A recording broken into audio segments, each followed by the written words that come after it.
Je voudrais, dans cette réunion de prière, parler d'une certaine arme dont on ne parle pas trop, mais dont on a besoin également de parler ce soir. Je vais en parler, et vous allez voir.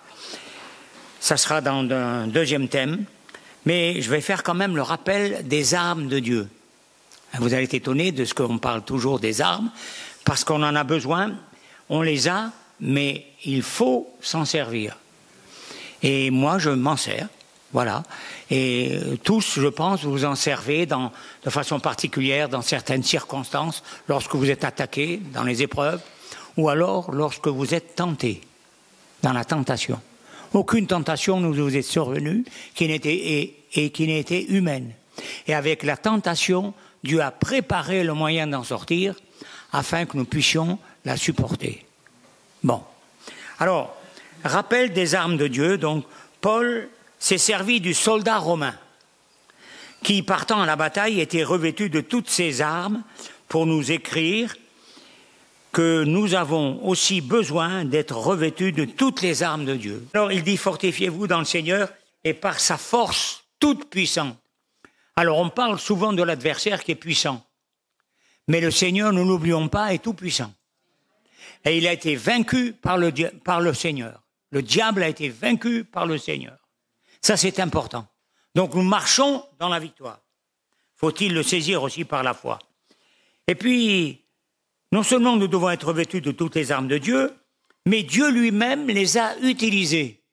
Il utilise ses propres armes, parce que dans Ésaïe 59, verset 17, il est dit, en parlant de Dieu, le Père, il se revêt de la justice comme d'une cuirasse. Et il met sur sa tête le casque du salut. Voilà. Il y a une circonstance où personne ne priait, personne ne venait en aide à Dieu. Dieu s'étonnait qu'il n'y ait aucune personne qui soit là pour intercéder. Alors, sa justice le vient en aide, comme une cuirasse. Il met sur sa tête le casque du salut. Ce sont les armes de Dieu, pas seulement les principales, mais ce sont des armes efficaces. Puisque Dieu le fait, qui sommes-nous, j'ai envie de dire ça, nous, pour ne pas l'utiliser. Dieu nous demande de le faire. Alors, je ne sais pas si je le lis, je vais le lire quand même. Alors, on va se revêtir de toutes les armes de Dieu, afin de devenir ferme contre les ruses du diable, car nous ne devons pas lutter contre la chair et le sang, mais contre les dominations, les autorités, les princes de ce monde de ténèbres, contre les esprits méchants dans les lieux célestes. C'est pourquoi prenez toutes les armes de Dieu afin de pouvoir résister dans le mauvais jour et tenir ferme après avoir tout surmonté. Tenez donc ferme. Notez bien, c'est marqué 2 fois. Ayez à vos reins la vérité pour ceinture, revêtez la cuirasse de la justice, mettez pour chaussure à vos pieds le zèle que donne l'évangile de paix, prenez par-dessus tout cela le bouquet de la foi, avec lequel vous pourrez éteindre tous les traits enflammés du malin. Prenez aussi le casque du salut, l'épée de l'esprit qui est la parole de Dieu, et faites en tout temps par l'esprit toutes sortes de prières et de supplications, et veillez à cela avec une entière persévérance et priez pour tous les saints, comme nous l'avons fait ce soir. On a prié pour différents saints en Inde, en France, n'est-ce pas, saints et saintes qui passent par la détresse. Alors, on va simplement retenir certaines choses, rappeler certaines choses. La ceinture, c'est la ceinture de la vérité. Et puis, il est dit, ô Dieu, ta parole est la vérité. Hein? Donc voilà. Elle porte la ceinture, on ne peut pas dire c'est vraiment une arme, mais elle porte une arme particulière, c'est l'épée de l'esprit. On la met à la ceinture. Hein? Alors il faut un ceinturon assez large, peut-être comme le mien, c'est une ceinture de l'armée. Alors vous voyez, c'était comme ça. Alors, et puis il est dit, dans le texte original, nous mettre debout, elle nous précise de nous mettre debout en ayant un ceinturon pour maintenir nos reins, symbole de la fermeté et de la force, et mettre la ceinture de la vérité, qui porte, comme je l'ai dit, l'épée de l'esprit, qui est la parole de Dieu. Ça, c'est important. Je me rappelais, quand mon père a fait la guerre de 40, eh bien, il était dans un endroit en Tunisie, il y avait l'armée anglaise et l'armée italienne et l'armée allemande de Rommel, général Rommel. Hein, voilà, je me rappelle un peu ça. Eh bien, j'ai vu dans les habits de mon père une forte ceinture, mais alors avec trois trous, n'est-ce pas? C'était important. Et même j'avais remarqué qu'il avait des guêtres. Je dis, mais pourquoi des guêtres si épaisses et des souliers très épais? Parce que là-bas, en Tunisie, je ne veux pas exagérer, mais sous beaucoup de pierres, c'est rempli de scorpions. Et quand il y a la chaleur qui est là, ça va, il marche, il roule avec une vitesse incroyable. Vous ne pouvez pas savoir comme ça peut courir vite. Tandis que quand il y a le froid, ils sont ankylosés. Hein. Et puis, il y avait des vipères cornues, on appelait ça des cérastes, dont la piqûre, pour certains, était mortelle. Alors, il fallait se prémunir de cela. Alors là, donc, il y avait la ceinture qui, dit-on, d'après les Romains aussi, eh bien, tenait aussi une partie de la cuirasse. Donc, la ceinture, c'est quelque chose d'important. Et c'est quelque chose donc qui protège notre corps et notre vie, n'est-ce pas? Et c'est la ceinture de la justice, celle de Dieu, par son sang que nous revêtons. On est revêtu du sang de Jésus. Mais c'est la ceinture de la justice qui vient de Dieu. C'est pas notre propre justice, c'est celle de Dieu. Et puis ensuite, il y avait le bouclier de la foi. Elle protège, elle est une arme protectrice et aussi défensive. Et les prendre pour éteindre les flèches enflammées du malin. Et c'est une arme qui se manipule. Le bouclier faisait peut-être 1,35 m de haut et 75 cm de largeur. Donc il protégeait pratiquement tout le corps du soldat, n'est-ce pas? Voilà. Et puis, il y avait aussi le bouclier de la foi, donc, qui éteignait les flèches enflammées du malin, que nous pouvons manipuler. Pourquoi je parle de ce bouclier de la foi qui nous empêche de recevoir les flèches enflammées du malin? Pourquoi les flèches enflammées? Parce que l'adversaire, souvent, allumait sur les flèches, il mettait de la résine ou tout ça, il les allumait pour essayer, n'est-ce pas, de mettre le feu au revêtement du soldat et aux tentes qui sont ailleurs, là, et à toutes ces choses qui sont là. Donc, c'était des flèches enflammées. Pourquoi les flèches enflammées sur le plan spirituel? Je vais vous le dire. Parce que quand Dieu nous attaque et qu'il nous tente, qu'il nous amène dans l'épreuve, qu'est-ce qui se passe? Il nous dit toujours des demi-vérités. Vous n'avez pas remarqué ça? Par exemple, il a dit à Ève, « Non, tu ne mourras pas !» C'est-à-dire maintenant. Mais plus tard. Mais il ne va pas lui dire plus tard. Tu ne mourras pas. Mais Dieu sait que, en prenant ce fruit de la connaissance, vous serez comme lui. Oui? Et il essaye de montrer tous les avantages sans montrer certains inconvénients et réalités spirituelles qui vont se produire par la suite. Et souvent l'adversaire nous attaque comme ça. Il y a dans ces attaques une parole de vérité pour que nous voyions que c'est quand même la parole de Dieu, mais souvent, très souvent, sortie de son contexte. C'est comme ça qu'il fait, n'est-ce pas? Alors on se dit c'est la parole de Dieu, oui, mais c'est pas vraiment dans le contexte. Il te portera, a dit Satan à Jésus, sur leurs pieds, de peur que tes pieds heurtent une pierre. C'est les anges qui vont faire ça. Mais non, c'est tout faux ça. Ça n'avait aucune correspondance avec ce qui se passait. Voyez? Bon. Alors, il fait ces choses-là. Et il met également le casque du salut. Les flèches, en étant tirées par l'adversaire, avec le casque du salut qui est rond, elles vont glisser. Les pierres de fronde, elles pourront pas, elles vont aussi glisser. C'est pour ça qu'on a besoin du casque du salut et qui va nous protéger de toutes sortes de projectiles. Et puis, l'épée de l'esprit, qui est à la fois une arme défensive, parce qu'on se défend à coups d'épée dans le combat à corps, mais on donne aussi des coups d'épée. Donc, à la fois une arme défensive, mais offensive.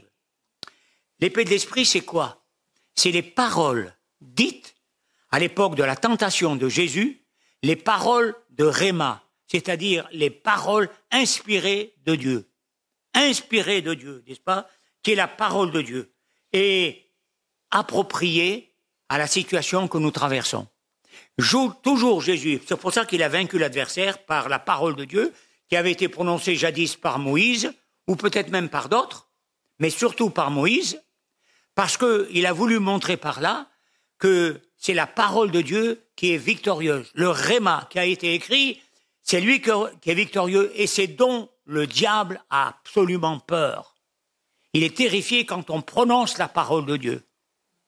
Il est dit, soumettez-vous à Dieu, dira Jacques, le demi-frère du Seigneur, et résistez au diable, et il fera l'un de vous. Mais comment résister? Résister par la parole du Réma, la parole qui sort de l'Esprit de Dieu, et il va fuir. L'Écriture dit, non pas il part, il fuit. Donc nous avons quelquefois la crainte de l'adversaire, mais lui, il a la crainte de nous. Il a la crainte de nous quand nous sommes remplis de l'Esprit et que nous sommes animés de la parole de Dieu. Et que non seulement nous la prononcions, mais nous la vivons. Alors c'est important de réaliser ces choses, n'est-ce pas? Alors,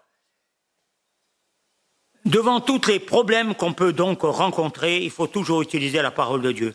Et puis également, la septième, on peut dire, réponse, la septième arme de Dieu, eh bien, c'est les prières faites par l'Esprit. L'Écriture dit, faites toutes sortes de prières par l'Esprit de Dieu. Et il est dit avec un grand E.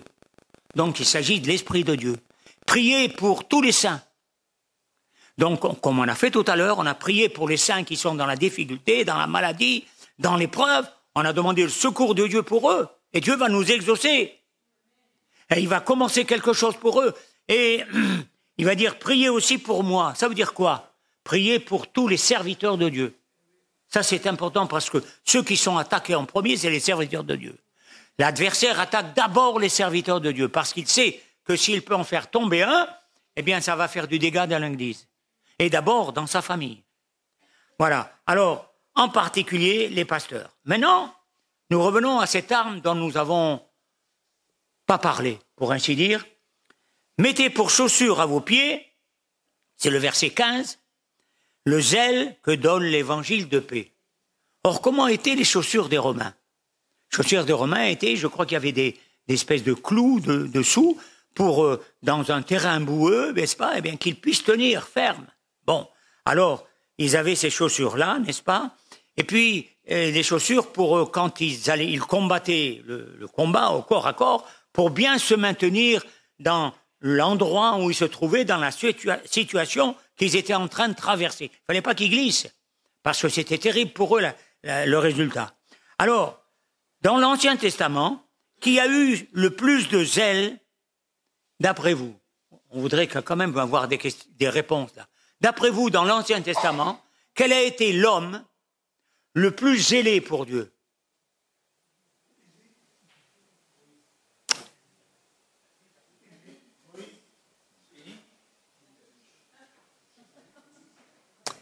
Qui a dit Élie? C'est vrai. C'est vrai, c'est Élie. Comment? Voilà, c'est Élie, voilà. Ce qui est important, c'est de voir que Élie va dire à Dieu, alors qu'il est découragé par Jézabel, il ne sait plus trop où il en est, il fuit, ça nous montre tout simplement qu'il est un homme comme tous les autres. Il fuit. D'ailleurs, le Seigneur l'a dit, quand on vous persécutera dans une ville, fuyez dans une autre. Il n'a pas dit résister parce que le nom de l'Éternel est une tour forte et le juste s'y réfugie, non. Quand on a voulu attraper Jésus, souvent, il sortait du temple et il se sauvait. Non pas parce qu'il avait peur, pas du tout, mais parce que pour lui, il ne devait pas mourir à ce moment-là, mais simplement pour pouvoir être encore un témoin pour annoncer dans d'autres villes. N'est-ce pas? Bon, alors, Élie le prophète, qui a servi Dieu et qui a dit « J'ai déployé mon zèle pour l'Éternel, le Dieu des armées. » Il se croyait qu'il était seul.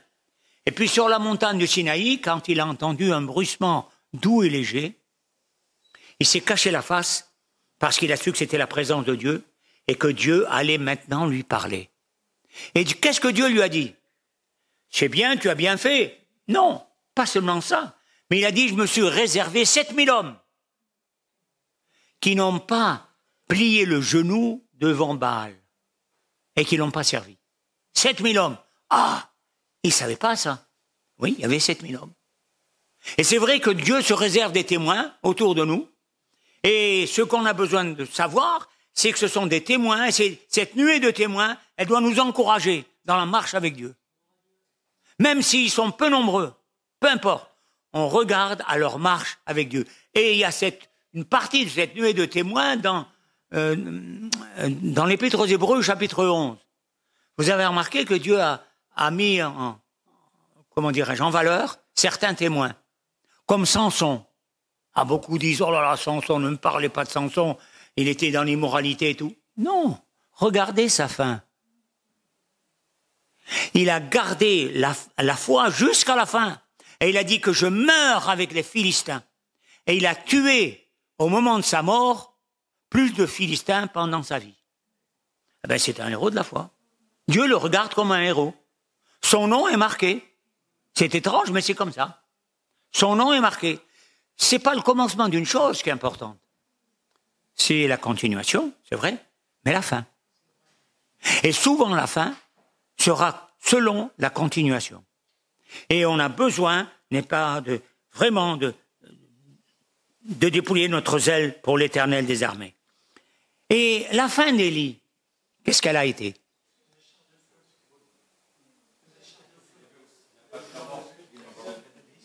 Je vais vous dire, l'enlèvement, voilà. Alors, le zèle pour l'œuvre de Dieu, pour le travail de Dieu, pour la marche avec Dieu, pour tout ce dont on a besoin, nos familles ont besoin, l'Église a besoin, de commencer, de marcher, même de courir pour certains. Paul disait, je ne marche pas, je cours. Ah, c'est formidable ça. Et il a couru du début de sa conversion jusqu'à la fin. J'ai gardé la foi. J'ai achevé la course. Pour lui, c'est une course. C'est pas simplement du jogging. Non, c'est une course. Et j'ai gardé la foi jusqu'au bout. Voilà. Et maintenant, la couronne de justice m'est réservée. Alors, il a été enlevé. Soyons zélés et notre fin sera celle d'Élie. Amen. Continuons à travailler pour le Seigneur de toutes sortes de façons. Et puis, je voudrais vous parler du zèle. Qui a eu le plus grand zèle dans le Nouveau Testament? C'est pas une colle, mais réfléchissez. Qui a eu le plus grand zèle? Qui a marqué par son zèle? Qui? Non. C'est Jésus lui-même. C'est Jésus lui-même. Jésus, au commencement de son ministère, écoutez bien, au commencement de son ministère, on va le lire après, il est entré dans le temple de Jérusalem avant la Pâque. Donc il s'agit de Jean,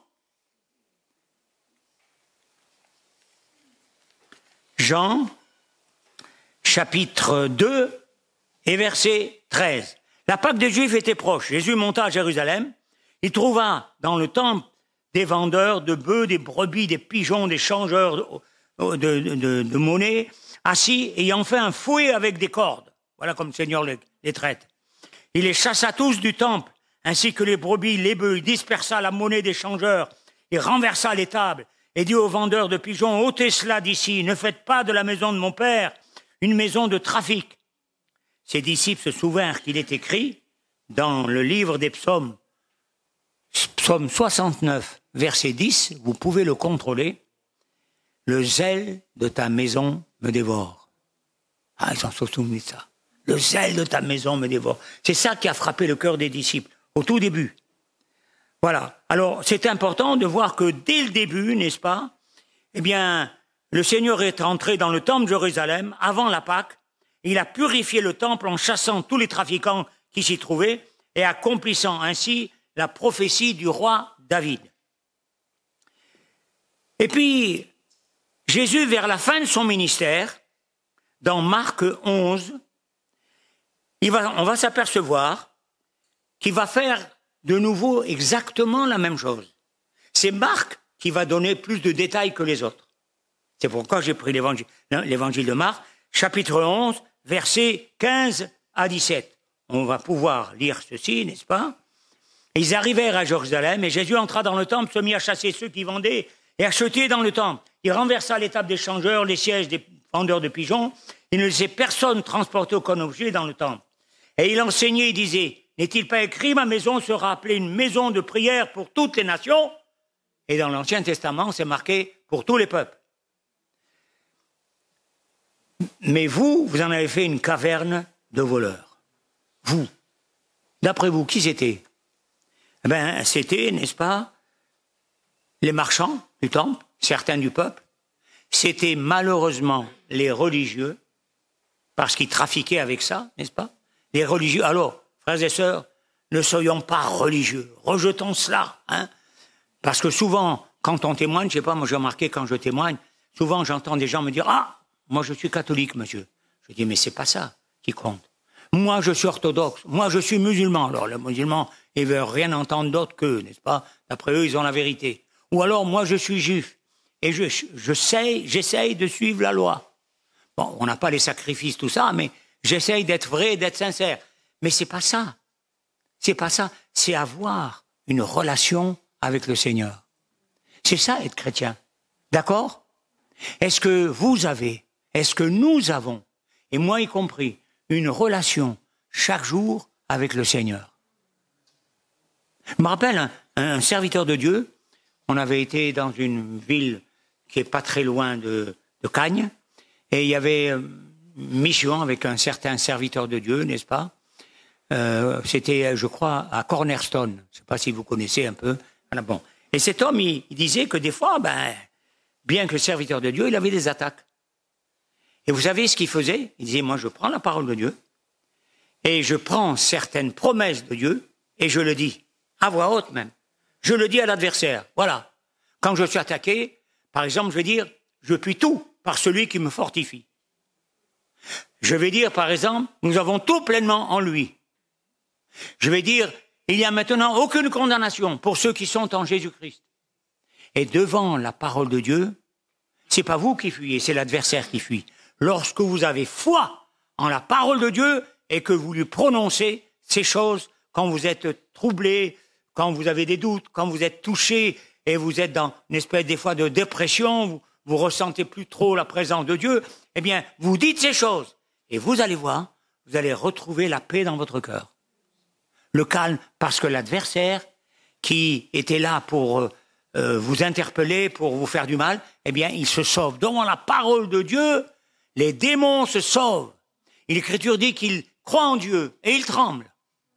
Bien sûr, parce qu'ils sont en règle et ne pourront jamais être en règle. Pour eux, c'est l'enfer. Et ils savent qu'ils sont déjà condamnés. Alors, ce qui est important, donc, c'est de voir que le Seigneur agissait de cette manière. Hein. Alors, il a purifié à nouveau le temple, n'est-ce pas? Les marchands n'avaient rien compris ni retenu de l'enseignement du Seigneur. Il était, pour les gens de l'époque, le prophète dont Dieu s'est servi pour visiter son peuple. Dieu nous a visités. Voilà ce qu'il disait. Un faiseur de miracles, faisant du bien, partout où il allait. Et puis, ça s'arrêtait là. Bon. Mais qu'a-t-il à retenir de cette réalité? Qu'a-t-il à retenir? Alors, le zèle du Seigneur a été constant du début de son ministère jusqu'à la fin. Parce que nous le voyons, parce qu'au début, il entre dans le temple, il le purifie en nettoyant de tous ses vendeurs et tout ça, et à la fin de son ministère, avant de mourir à Golgotha, à la Pâque, il va faire la même chose une nouvelle fois. C'est malheureux parce que le peuple n'a rien reçu ni rien accepté du message de Jésus pendant les 3 ans du ministère de Jésus. Ils ont retenu qu'il faisait du bien, ils ont retenu que Dieu était avec lui et que, recevant ces choses, eh bien, ils n'avaient pas besoin d'autre chose. Mais on a besoin d'aller en profondeur dans la marche avec le Seigneur, de plus en plus, n'est-ce pas? Dans la marche avec le Seigneur. Nous sommes sauvés parce que nous marchons avec lui, parce que nous sommes en mouvement et nous marchons avec lui. Voilà. Le pire, c'est de rester, n'est-ce pas, sans rien faire, dans l'insouciance, dans le laisser-aller, dans la paresse. Ça, c'est le pire des pires. Alors que Dieu nous donne de comprendre toutes ces choses. Donc le zèle du Seigneur était constant du début à la fin de son ministère et jusqu'au bout.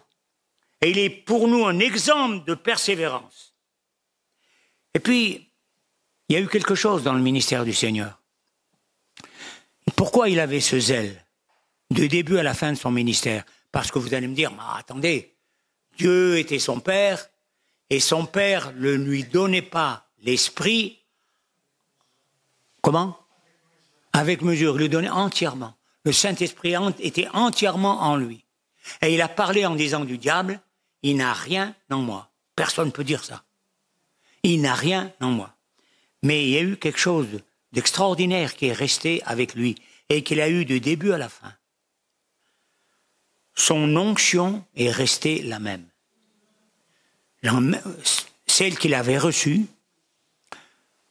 quand il s'est fait baptiser par Jean-Baptiste, à partir de là, et quand l'Esprit de Saint est venu sur lui, à partir de ce moment-là, l'onction de Dieu sur lui est restée la même, avec la même intensité, avec la même forme, même force, avec la même sagesse, avec le même amour, son onction est restée la même.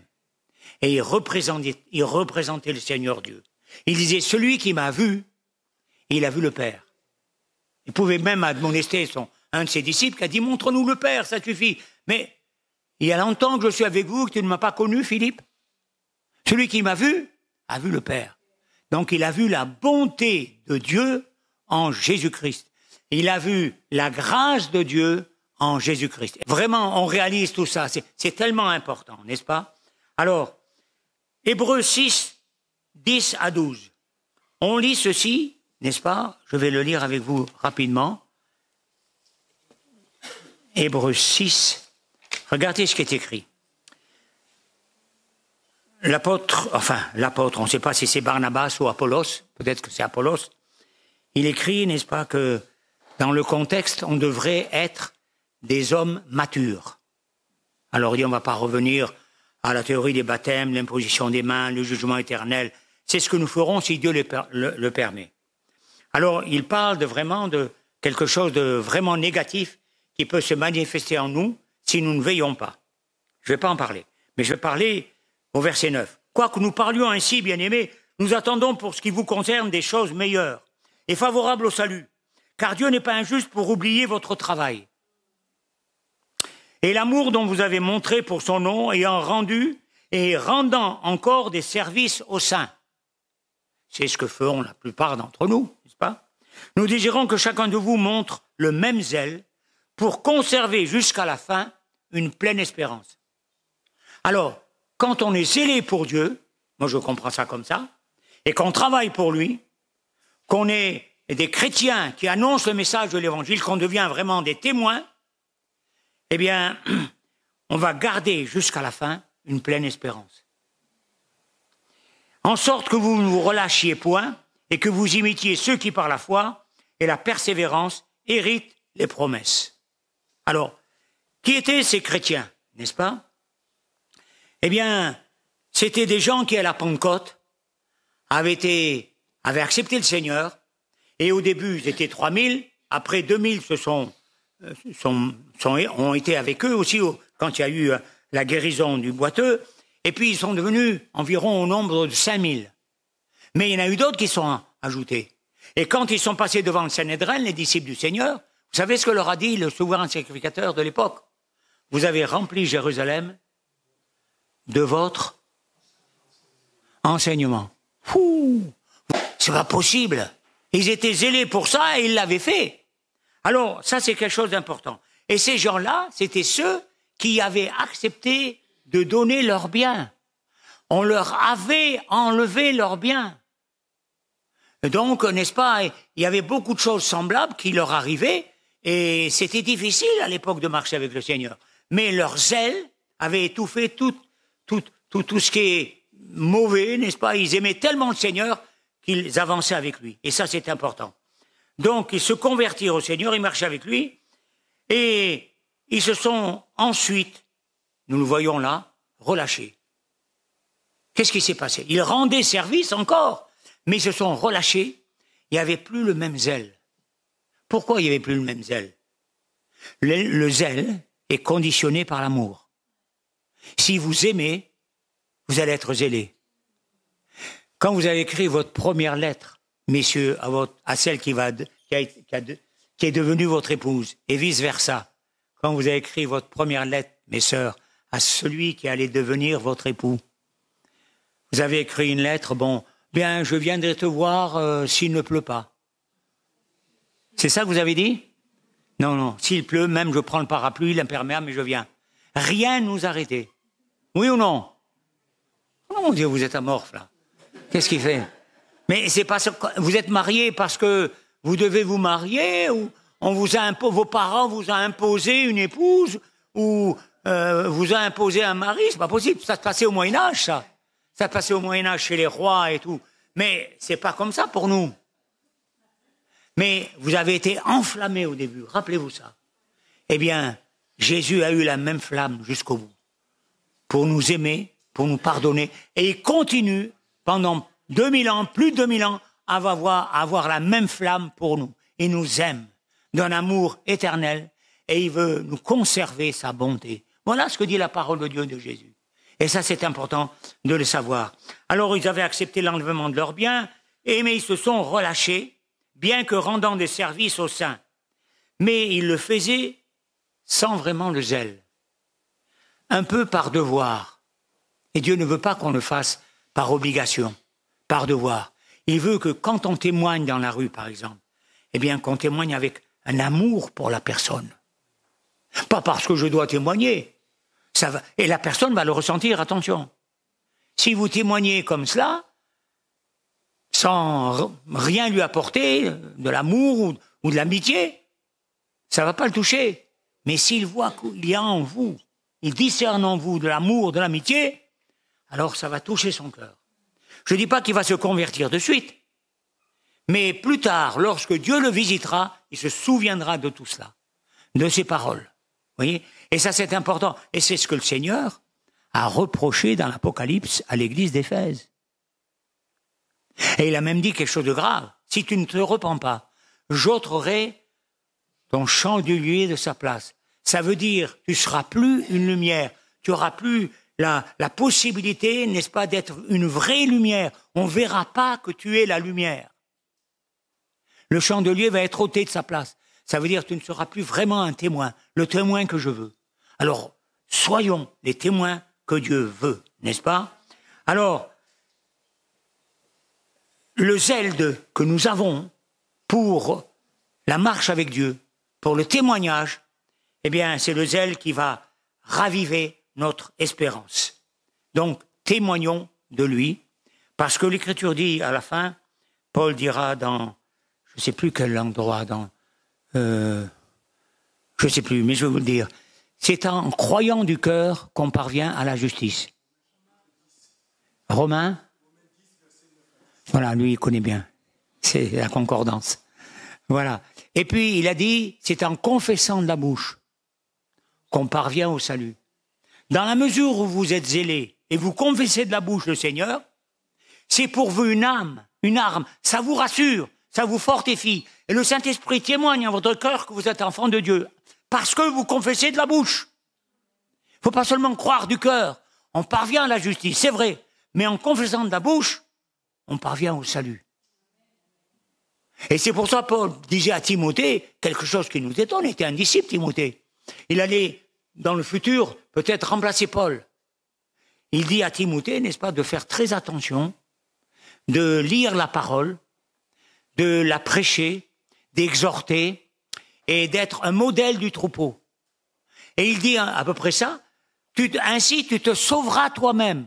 Oh, attends, est-ce qu'il était sauvé ou perdu? Non, tu te sauveras toi-même et tu sauveras ceux qui t'écoutent. Donc on est sauvé, non pas, comment dirais-je, en restant debout seulement, mais on est sauvé en marchant avec le Seigneur. Et c'est pour ça qu'on a besoin de bien réfléchir où nous en sommes spirituellement. Garder l'onction que Dieu nous a donnée du début jusqu'au bout, jusqu'à la fin. C'est celle qui nous averdira, c'est celle qui nous dirigera, c'est celle qui nous consolera, puisqu'il est appelé le consolateur, et c'est celle qui nous rappellera les paroles de Jésus. Ça, c'est important, n'est-ce pas? Et puis, garder, n'est-ce pas, profondément cette onction dans notre cœur, en priant le Seigneur, en demandant le secours de Dieu dans nos prières chaque matin. Chaque matin, il éveille mon oreille pour que j'écoute, comme écoutent les disciples. C'est Ésaïe qui dit ça. Mais nous devons le pratiquer. Parce que si Jésus l'a fait, il en a eu besoin, bien qu'il soit fils de Dieu, à combien, à plus forte raison, en avons-nous besoin nous-mêmes?